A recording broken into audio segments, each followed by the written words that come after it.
Mass spectrometry is used for determining relative molecular masses and molecular structures. Sample will go through different processes in the mass spectrometer. The processes include vaporization, ionization, acceleration, deflection, and detection.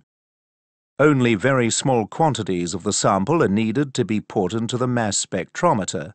The sample is first vaporized to a gaseous form. Then the sample enters an ionization chamber. The gaseous sample is bombarded by a beam of fast-moving electrons. Electrons from molecules of the sample are knocked out, forming positive ions called molecular ions. During collisions with electrons, the molecular ions will undergo fragmentation, producing fragment ions. The positive ions, including molecular ions and fragment ions, are accelerated by an electric field towards a magnetic field.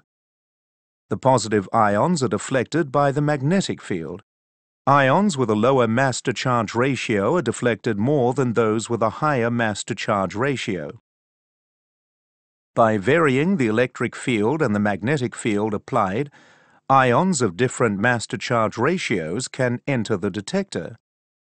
The detector produces electrical signals proportional to the number of ions detected. These signals are recorded and presented in a mass spectrum.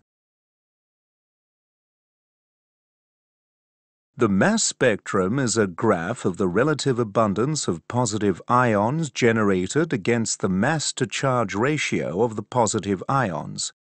Consider the mass spectrum of methane. The peak at mass-to-charge ratio equal to 16 is called base peak. It is assigned an abundance of 100.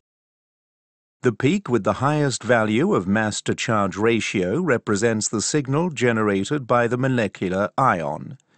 This value is the relative molecular mass of that compound.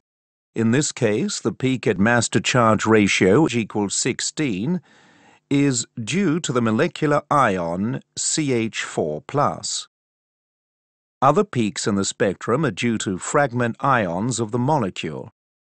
By looking at the fragmentation pattern, the structure of an unknown compound can be determined.